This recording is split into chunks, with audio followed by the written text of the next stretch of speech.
So we're joined by Marc Faber, Managing Director of Marc Faber Limited. Marc, this is all relatively new news. I mean, it's all kind of unfolded overnight. The Lehman story just taking that extra step here within the past hour alone, half an hour, where they're confirming that they are filing for bankruptcy now. What do you make of the way that the story has unfolded within the past couple of hours? How do you think that markets are going to shape up today in Europe? Well, basically, it's very simple. The markets will open sharply lower, and rightly so. Whether there will be a follow-up on the downside is not sure. We could have some kind of a reversal simply because central banks will flood the system with liquidity.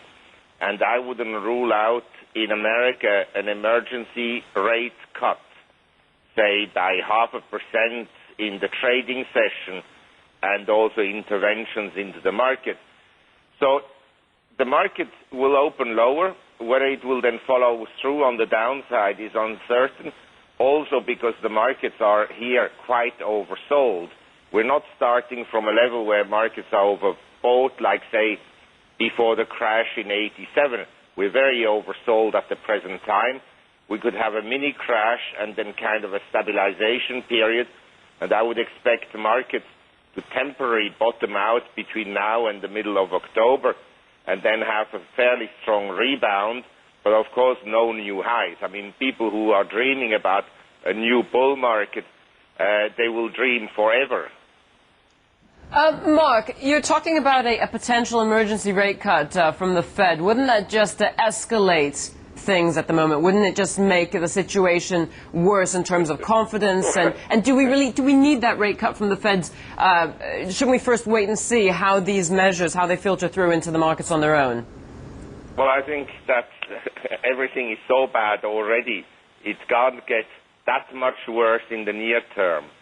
But I'd just like to mention that the takeover of Bank of America, of Merrill Lynch, is of course an exchange of bad paper for even worse paper.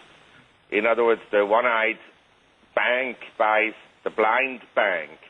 And I think that Bank of America, having already bought a terrible asset, which is Countrywide Financial, is buying another asset about which they have little idea about the value of its securities.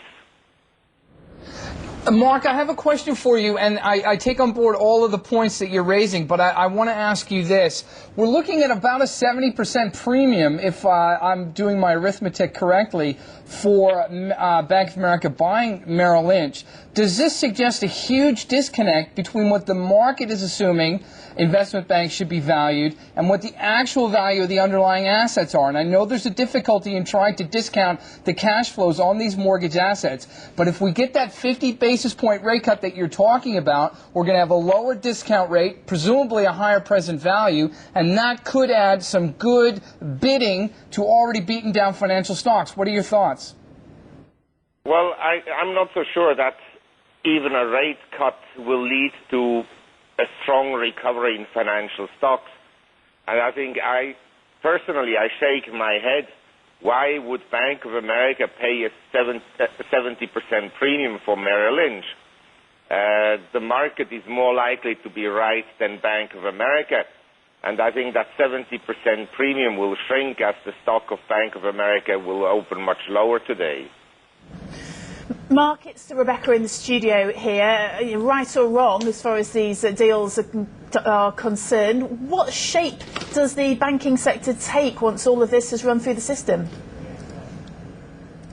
Well, I think that at the present time, investors are focusing on the financial crisis and not paying enough attention to the economic implications of the crisis. The implication is... Marc, it seems we may have lost Marc. We're going to try to get Marc Faber back on the line. Marc, if you can hear us, thank you very much for being with us for the time being, and we'll try to get that line up and running again. Marc Faber there joining us on the phone out of Asia.